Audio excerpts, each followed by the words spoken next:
Hello class 10th. Today we start next topic of life process जो कि हम काफ़ी टाइम बात कर रहे हैं। तो पहले चैप्टर में हम न्यूट्रिशन के बारे में देख चुके थे कि किस तरीके का न्यूट्रिशन होता है प्लांट्स के अंदर, एनिमल्स के अंदर। आज हम बात करेंगे इसके अंदर लाइफ प्रोसेस के अंदर रेस्पिरेशन की, कि what is the process of respiration, किस तरीके से हमें जो रेस्पिरेशन है हमारी बॉडी रेस्पायर करती है, किस तरीके से हमें फूड मिलता है और जो अल्टीमेट सोर्स ऑफ एनर्जी है वो क्या है, डिफरेंट टाइप ऑफ रेस्पिरेशंस क्या क्या होते हैं, उसके बारे में हम इसके अंदर पूरे में पढ़ेंगे। First is your what is respiration. Basically हमें पता है कि जो हमारे अर्थ है उसके ऊपर जो अल्टीमेट सोर्स ऑफ एनर्जी है वो क्या है, हमारा सन। और सन से हम डायरेक्ट एनर्जी तो लेते हैं but in the form of food. हम सन से डायरेक्ट एनर्जी नहीं ले रहे। जो प्लांट्स हैं वो पहले सन से एनर्जी लेते हैं और फिर उसको इन the presence of sunlight and chlorophyll and with the help of raw material which is your carbon dioxide and water, वो क्या बनाते हैं, फोटोसिंथेसिस करके ग्लूकोज का फॉर्मेशन करते हैं which is the source of carbohydrate. और हम उन्हीं प्लांट्स के ऊपर डिपेंड करते हैं बिकॉज वी आर कंज्यूमर्स। हम अपना खाना खुद से नहीं बना सकते, वी आर हेटरोट्रॉप्स। तो हम उनके ऊपर डिपेंड करते हैं to get their own food, to fulfill our own needs. Energy from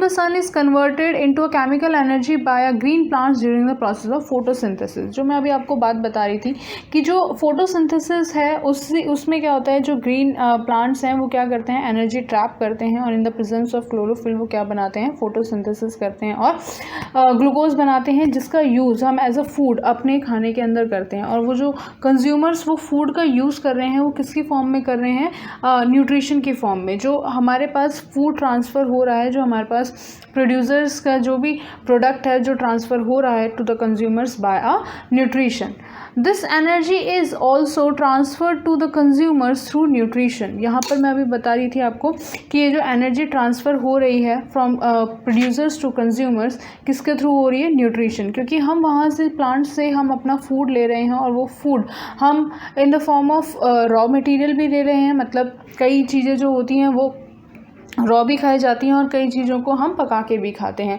तो कहीं ना कहीं वो न्यूट्रिशन हमारी बॉडी की नीड है, हमें वो चाहिए। तो हम वो जो उनका प्रोडक्ट है वो कंज्यूमर्स ले रहे हैं in the by through nutrition.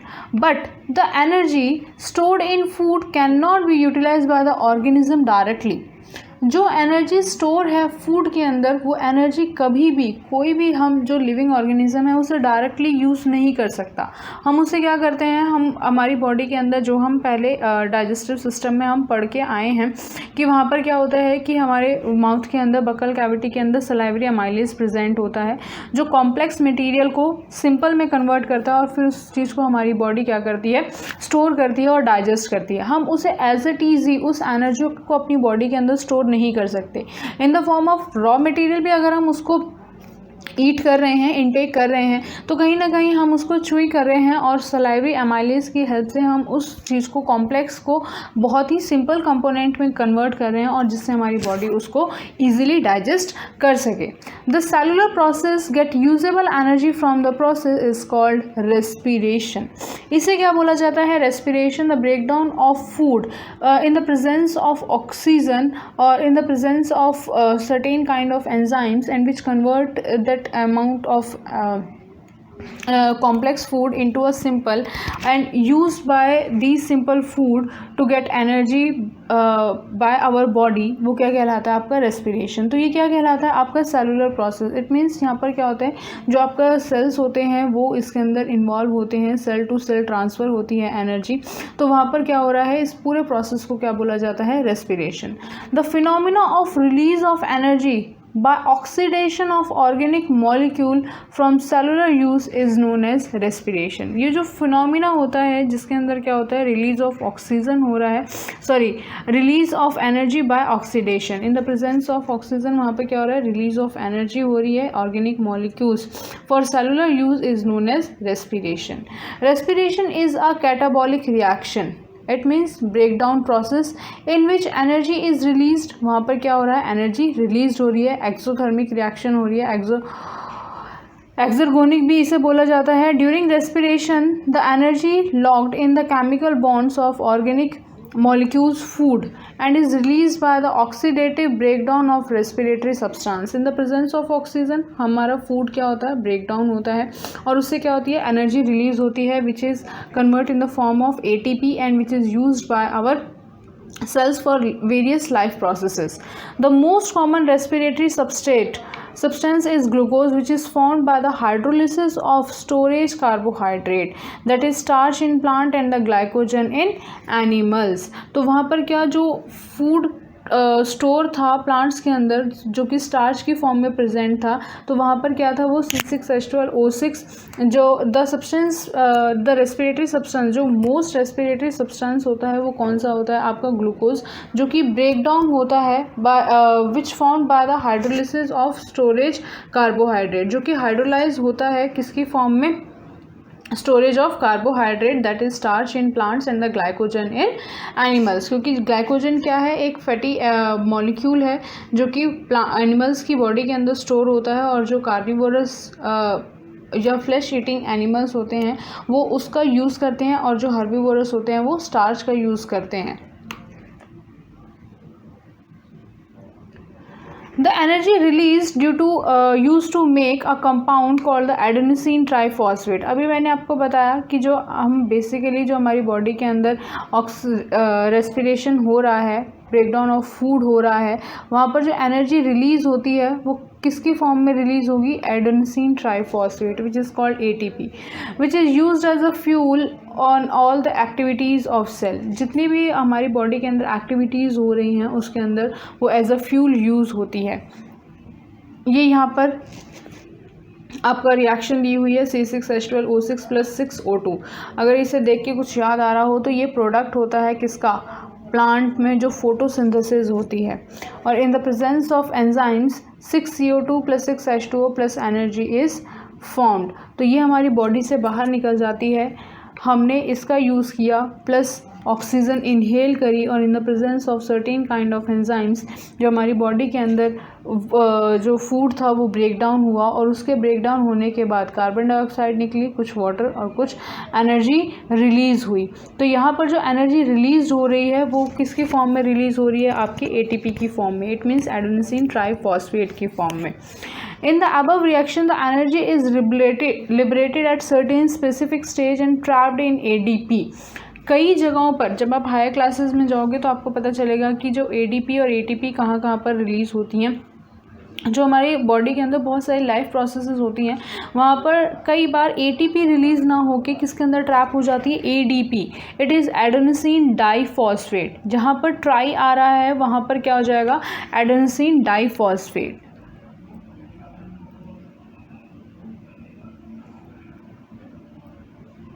Adenosine diphosphate.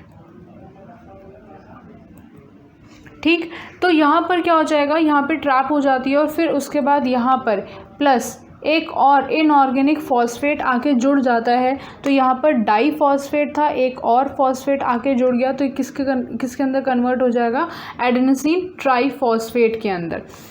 And finally stored in the bonds of ATP. जब यहाँ पर एक और इनऑर्गेनिक फॉस्फेट आ जाएगा तो ये किस में कन्वर्ट हो जाएगा, ATP में. Respiration can also be defined as the conversion of chemical bond energy of various organic molecule into the energy usable within the living cell which is called ATP.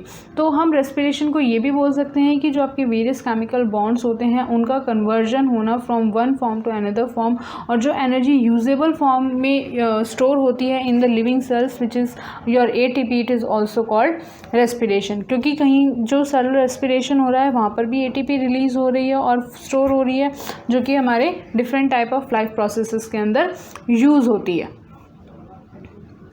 अगर मैं बात करूँ यहाँ पे life procession पड़ी है, ये आपका क्या है, एक लिविंग सेल.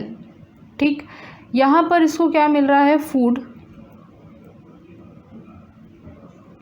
और क्या मिल रहा है, O2. यही दोनों चीज़ें मिल रही हैं और उसके बाद रिलीज़ क्या हो रहा है, CO2, H2O एंड एनर्जी. तो ये जो लिविंग सेल है, जो इनको एनर्जी मिल रही है वो किसके थ्रू मिल रही है? फूड के थ्रू मिल रही है। फूड भी कौन सा? जो कि प्लांट के अंदर किसकी फॉर्म में स्टोर है? In the form of starch की फॉर्म में स्टोर है। और एनिमल्स के अंदर किसकी फॉर्म में स्टोर है? In the form of glycogen. For the release of energy For the release of energy, most cell requires an uninterrupted supply of oxygen and removal of carbon dioxide and water. जब release होती है energy, जब हमारी body के अंदर अगर हम नहीं भी खाना खा रहे तो भी हमारी बॉडी के अंदर प्रोसेसिंग चलती रहती है। कुछ सेल्स ऐसे होते हैं जिनको कंटिन्यूस क्या चाहिए होती है? ऑक्सीजन की सप्लाई चाहिए होती है, और वो कंटिन्यूस कार्बन डाइऑक्साइड और वाटर को रिमूव कर रहे होते हैं। The carbon dioxide is considered as a real waste product of respiration while the water is beneficial for the body.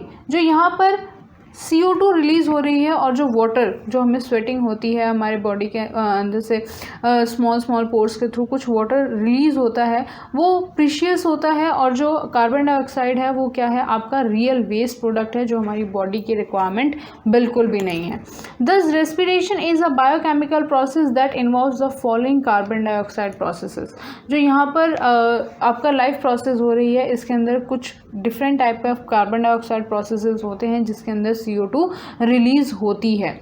Intake of oxygen from the environment, जब हम intake करेंगे तो ऑक्सीजन अंदर आएगी और CO2 बाहर जाएगी। ऑक्सीडेशन ऑफ फूड, अभी हमने देखा जब ब्रेकडाउन ऑफ फूड हो रहा था, C6H12O6 plus O2 this gives 6CO2 6H2O plus energy. वहाँ पर भी क्या निकल रहा है? कार्बन डाइऑक्साइड रिलीज हो रही है। Removal of carbon dioxide produce during the oxidation, वहाँ पर भी जो कार्बन डाइऑक्साइड प्रोड्यूस हो रही थी वो क्या हो गई? रिमूव हो गई। Energy release during the oxidation, वहाँ पर जो एनर्जी रिलीज हो रही है, some cells release energy in the absence of oxygen also. कुछ सेल्स जहाँ पर ऑक्सीजन नहीं प्रेजेंट होती, it means in the presence of CO2, वो वहाँ पर क्या करते हैं? एनर्जी को रिलीज़ करते हैं। तो यहाँ पर क्या हो रहा है? आपका जो CO2 होती है वो हमारी बॉडी से इन फॉर्म्स के थ्रू जो होती है वो वहाँ पर प्रोसेसेस होता है और हमारी बॉडी से as a waste product release होती है। The energy stored in the form of ATP, हम जो भी एनर्जी स्टोर्ड होती है which is stored in the mitochondria, a power house of cell, वहाँ पर किसकी फॉर्म में स्टोर होती है? आपकी ATP के। In the cells is used for carrying out the life processes or life activities. There are different type of life activities or life processes occur inside the body जहाँ पर ATP की requirement होती है। For example nerve conduction, मुझे stimulus लेकर जाना है, मैंने किसी बॉडी को टच किया, मतलब कोई गर्म चीज़ थी, मैंने उसको टच किया। अब मेरी बॉडी अगर उसको स्टिमुलस ब्रेन तक नहीं पहुंचाएगी, अगर उसको नहीं पता चलेगा कि हाँ मेरी बॉडी के ऊपर कुछ चीज़ टच हो रही है, तो मैं उसे हटाऊंगी कैसे? उसके लिए भी तो एनर्जी चाहिए ना। अगर कोई चीज़ मतलब मेरी हाथ के ऊपर गिर गई है और मुझे पता है कि वो मेरे हाथ को ख़राब कर देगी या मेरे बॉडी पार्ट के उस एरिया को ख़राब कर देगी, तो मैं वहाँ से अपने उस बॉडी पार्ट को हटाऊँगी। अगर मेरे पास एनर्जी ही नहीं होगी तो मैं उसको अपने उस पर्टिकुलर चीज़ से अपने बॉडी को कैसे सेव करूँगी? तो वहाँ पर भी क्या हो रहा है? ATP की रिक्वायरमेंट है। नर्व कंडक्शन मतलब स्टिमुलस लेके जाना, स्टिमुलस लेके आना। कॉन्ट्रैक्शन ऑफ मसल्स, जो हम कॉन्ट्रैक्ट करते हैं मसल्स को, उसके लिए भी हमें रिक्वायरमेंट है किसकी? ATP की। बायोसिंथेसिस के लिए भी हमें रिक्वायरमेंट है ATP की। ATP is therefore consider as a energy currency of cell. क्या बोला जाता है इसको? Energy currency of cell, because it required for different type of life processes which occur inside the cell. When energy is required, ATP undergo hydrolysis and liberate the inorganic phosphate and energy. जब ATP की requirement होती है तो वहाँ पर क्या होता है? ADP plus PI in the presence of energy, ये क्या बनाता है? ATP। जब मैंने आपको बताया था कि कई जगह पर जो आपका एनर्जी है वो ADP के अंदर ट्रैप हो जाता है और फिर वहाँ पर क्या होता है? इनऑर्गेनिक फॉस्फेट और एनर्जी प्रेजेंस होती है, फिर उसके बाद उसके अंदर क्या होता है? ATP फॉर्म होता है। कई जगह पर जहाँ पर ATP की रिक्वायरमेंट होती है वहाँ पर क्या होता है? आपका ADP plus PI plus energy release होती है, और ये जो एनर्जी रिलीज़ हो रही है ये हमारे सेल्स को क्या प्रोवाइड करेगी? एनर्जी प्रोवाइड करेगी, जिससे हमारे सेल्स प्रॉपरली वर्क कर सकेंगे। ATP ensures the continuous interruption of supply of energy. ATP ensure करता है कि हमेशा सप्लाई ऑफ एनर्जी होती रहे organisms so that the universal energy carrier. अगर हमारे सेल्स को कंटिन्यूस एनर्जी नहीं मिलेगी तो हमारे सेल्स क्या हो जाएंगे, बहुत ही ज़्यादा बेकार हो जाएंगे और वो कोई भी काम जो हमारी बॉडी का है वो पर्टिकुलर तरीके से नहीं कर पाएंगे, जिसकी वजह से हमारी बॉडी के अंदर कई कॉम्प्लेक्सेस हो सकते हैं। तो इसको क्या बोला जाता है, यूनिवर्सल एनर्जी कैरियर भी बोला जाता है। ये छोटे छोटे टर्म्स ज़रूर याद रखिए कि एनर्जी करेंसी बोला जाता है, एक यूनिवर्सल एनर्जी कैरियर भी बोला जाता है। और जब ATP आपका सेल्स के अंदर यूज़ होता है तो वो किसकी फॉर्म में ब्रेक डाउन होता है, ADP + PI + energy. Significance of respiration, क्या ज़रूरत है रेस्पिरेशन की, मतलब क्यों चाहिए, अच्छा खासा खाना डाइजेस्ट हो तो रहा है, क्यों निकालना बॉडी से waste. It is necessary for the survival of organism at least release energy to require the life processes to occur. अगर एनर्जी रिलीज़ नहीं होगी, हमारी बॉडी को एनर्जी नहीं मिलेगी, हमारे सेल्स को एनर्जी नहीं मिलेगी, तो हम अपने जो प्रॉपर लाइफ प्रोसेसेस हैं उनको कंटिन्यू नहीं कर पाएंगे। आप 4 दिन तक खाना ना खाओ, आप बेड से उठ नहीं सकते, मतलब एक प्रॉपर डाइट ना लो 4 दिन तक, पूरे दिन ऐसे ही भूखे पैसे रहो, तो आपकी बॉडी को, आपके सेल्स को एनर्जी नहीं मिलेगी।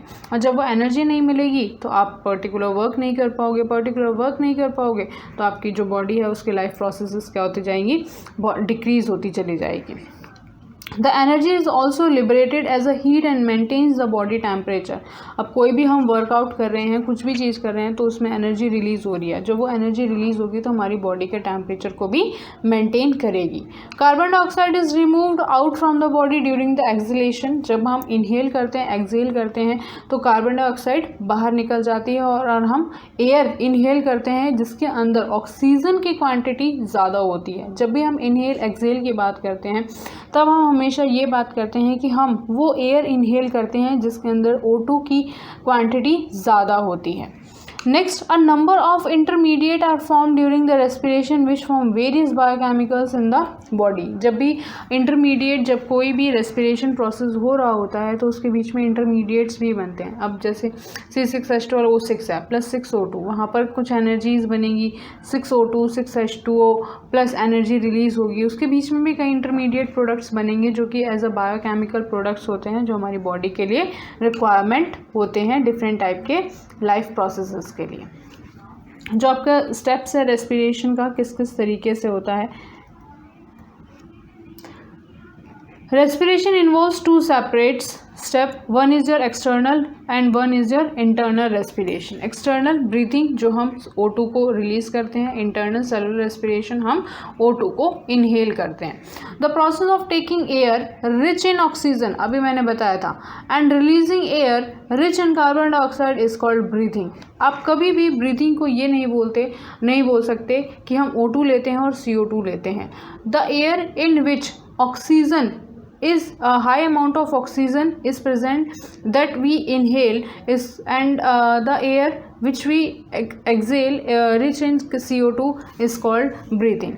In higher animals breathing involves the rhythmic movement of muscles and skeleton. कुछ जो हायर एनिमल्स होते हैं उनके अंदर जो ब्रीदिंग होती है वो क्या होता है, रिदमिक मूवमेंट्स होता है मसल्स का और स्केलेटन का। The gases that is O2 and CO2 which are either consumed और release during the respiration are called respiratory gases और द मेटाबॉलिक गैसेज। तो जो आपके रेस्पिरेशन के टाइम पे CO2 और O2 रिलीज होती हैं वो क्या कहलाती हैं, आपकी रेस्पिरेटरी गैसेज कहलाती हैं, बिकॉज वो किसी के लिए यूज़ में है और किसी के लिए नहीं। अब मेरे लिए O2 जो है वो क्या है, यूज़ में है, which is a by product of photosynthesis, और जो मेरा CO2 है which is a by product of my respiration process, वो क्या है, और जो प्लांट्स हैं उनका यूज़फुल प्रोडक्ट है जिसके बेसिस पे वो फोटोसिंथेसिस कर सकते हैं। The process of oxidation of respiratory substrates, जो प्रोसेस हो रहा है ऑक्सीडेशन का रेस्पिरेटरी सबस्ट्रेट्स का, for example glucose in the cell that release carbon dioxide and energy in the form of ATP is called cellular respiration. मतलब break down of glucose in the presence of oxygen, वहाँ पर क्या हो रहा है, आपका carbon dioxide और water release हो रहा है और एनर्जी रिलीज हो रहा है। एनर्जी किसकी फॉर्म में, ATP की फॉर्म में, और कई जगह वो ADP की फॉर्म में भी रिलीज होता है, बट इनऑर्गेनिक फॉस्फेट आने के बाद वो ATP में कन्वर्ट हो जाता है। There are two type of cellular respiration. One is your aerobic and another one is your anaerobic. Aerobic in the presence of oxygen and anaerobic in the absence of oxygen. It means in the presence of CO2. जो शख्स थे in 1819 discovered that respiration can take place in the presence of oxygen or in the absence of oxygen. Therefore, there are two type of respiration. One is your aerobic, another one is your anaerobic. Aerobic respiration, which is presence in the form of oxygen. The organisms which undergo aerobic respiration is called aerobes. जो organisms aerobic respiration करते हैं, it means oxygen की presence में करते हैं, तो वो क्या कहलाते हैं? आपके aerobes कहलाते हैं. During aerobic respiration, food, sucrose और starch is completely break down into the carbon dioxide and water with the help of oxygen, जो कि हमारी बॉडी के अंदर होता है.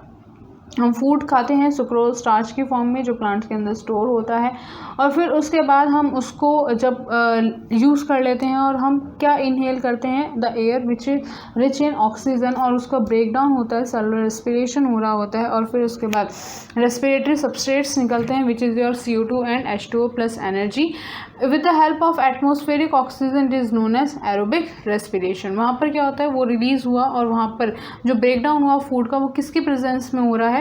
O2 की फॉर्म में, और वो कंप्लीट ब्रेक डाउन हो किस में कन्वर्ट हो जाता है? CO2 और वाटर की फॉर्म में, जो कि हमारी बॉडी से रिलीज हो जाते हैं.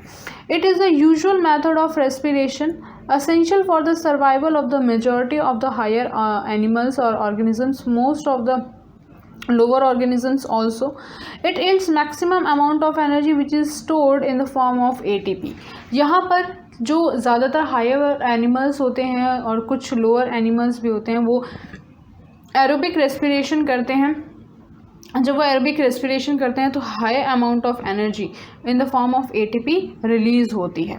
But some fungus, for example yeast, many bacteria like butyric acid bacteria and the lactic acid bacteria, facultative anaerobes.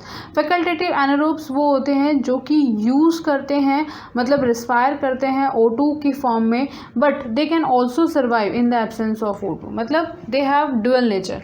Respiration के लिए उनको क्या चाहिए? O2 चाहिए, बट वो सर्वाइव भी कर सकते हैं अगर O2 प्रेजेंट नहीं है. तो they are called facultative anaerobes और they are called facultative organisms which usually respire in the presence of O2 but can survive in the absence of O2. वो respire तो O2 की फॉर्म में करते हैं बट वो survive भी कर सकते हैं in the absence of O2. यहाँ पर वही रिएक्शन दी गई है. 6CO2, C6H12O6, 6O2 in the presence of enzyme 6O2, 6H2 and 6 energy की फॉर्म में वो कन्वर्ट हो जाता है which is your aerobic respiration. क्योंकि यहाँ पर जो कंप्लीट ब्रेक डाउन हो रहा है in the presence of oxygen, तो किस में कन्वर्ट ब्रेक डाउन हो रहा है? CO2 और H2O में. एनारोबिक रेस्पिरेशन वो रेस्पिरेशन जो कि एब्सेंस ऑफ ऑक्सीजन में होता है. तो यहाँ पर क्या होता है कि यहाँ पर जो आपके बैक्टीरिया वो वहाँ पर एरोब्स कहला रहे थे और ये यहाँ पे एनारोब्स कहला रहे हैं. The respiration which occurs in the absence of oxygen is called anaerobic respiration. The organisms which undergo anaerobic respiration is called anaerobes. वहाँ पर क्या कहला रहे थे? एरोब्स, और यहाँ पर क्या कहला रहे हैं? आपके एनारोब्स कहला रहे हैं. For example yeast and few bacteria like clostridium, ये क्या कहलाते हैं? आपके एनारोब्स कहलाते हैं.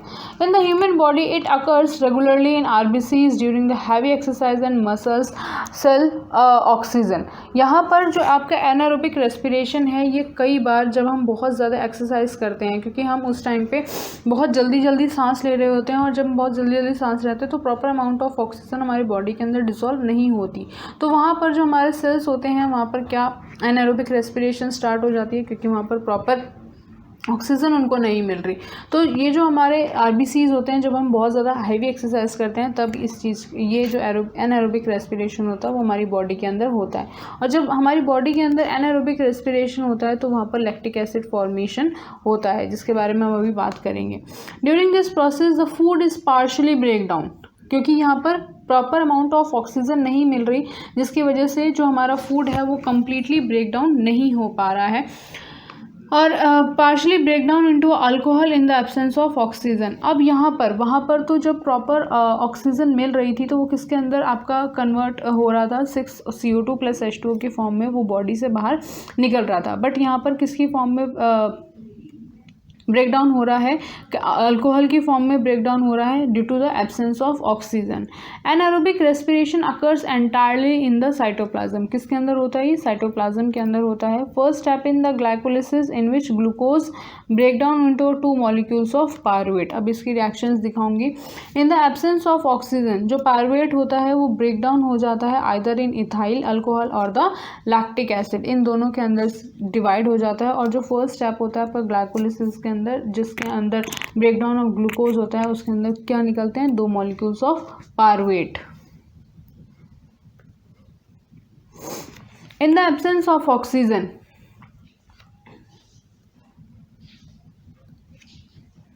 Pyruvate is broken down ethyl alcohol और द लैक्टिक एसिड। अब ऑक्सीजन नहीं मिल रही तो वहाँ पर जो पायरुवेट है 2 मॉलिक्यूल्स हो रहे थे ग्लाइकोलिसिस के अंदर, ग्लूकोज का ब्रेकडाउन 2 मॉलिक्यूल्स ऑफ पायरुवेट निकल रहे थे। अब इन द एब्सेंस ऑफ ऑक्सीजन जो वो पायरुवेट है वो किस किस में कन्वर्ट हो जाएंगे, या तो इथाइल अल्कोहल में या फिर लैक्टिक एसिड में। इथाइल अल्कोहल के अंदर क्या होता है आपका 2 कार्बन कंपाउंड होता है ड्यूरिंग ईस्ट फर्मेंटेशन और the type of anaerobic respiration. जो आपकी बियर्स वाइन्स बनती हैं, बेकर्स जो होते हैं उसके अंदर ये रेस्पिरेशन होता है क्योंकि वहाँ पर एब्सेंस ऑफ ऑक्सीजन वहाँ पे ऑक्सीजन प्रेजेंट नहीं होती तो वहाँ पर एनारोबिक रेस्पिरेशन होता है। जो आपकी फर्मेंटेशन होती है ईस्ट के अंदर, जिसे हम सैक्रोमाइसिस सर्विसेज भी बोलते हैं, तो वहाँ पर क्या हो रहा है आपका ग्लूकोज प्रेजेंट है। ग्लूकोज जो आपका ग्लाइकोलिसिस था वो किस में कन्वर्ट हो रहा था आपका पायरुवेट में विदाउट O2। ग्लाइकोलिसिस हुई साइटोप्लाज्म के अंदर। जो भी आपका एनारोबिक रेस्पिरेशन है वो किसके अंदर हो रहा है? साइटोप्लाज्म के अंदर। यहाँ पे ग्लाइकोलिसिस हुई किसके अंदर? फिर उसके बाद पायरुवेट में कन्वर्ट हुआ। इन साइटोप्लाज्म विदाउट CO2 किस में कन्वर्ट हो गया? Ethanol, carbon dioxide plus energy, जो कि एनर्जी यहाँ पर फॉर्म हो रही है 2 मॉलिक्यूल्स ऑफ ATP। तो यहाँ पर जो इथेनॉल, इथाइल अल्कोहल की बात करी जा रही थी, यहाँ पर कन्वर्ट हो गया वो इथेनॉल के अंदर। The process called alcoholic fermentation. जो अल्कोहल्स बनते हैं वो क्या कहलाते हैं? इस टाइप का फॉर्मेशन होता है जो अल्कोहल्स बेवरेजेस होते हैं उनके अंदर क्या होता है, इस टाइप की रेस्पिरेशन होती है जिसे हम अल्कोहलिक फर्मेंटेशन बोलते हैं। Next is your lactic acid which is 3 carbon compound. Ethyl alcohol is your 2 carbon compound and lactic acid is your 3 carbon compound. जब हम बहुत ज़्यादा हैवी एक्सरसाइज करते हैं, मस्कुलर एक्सरसाइज करते हैं, तो उस टाइप के अंदर एनारोबिक रेस्पिरेशन होता है।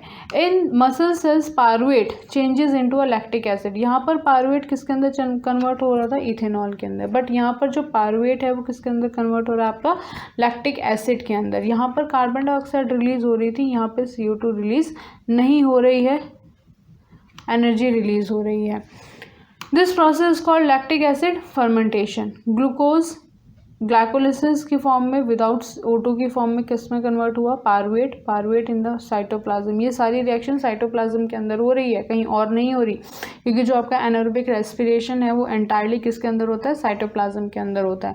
ये यहाँ पर किसके अंदर कन्वर्ट हो गया? आपका 3 कार्बन कंपाउंड लैक्टिक एसिड के अंदर और प्लस एनर्जी। एनर्जी के अंदर भी कितने मॉलिक्यूल्स ऑफ ATP रिलीज हो रहे हैं? 2 molecules of ATP are released.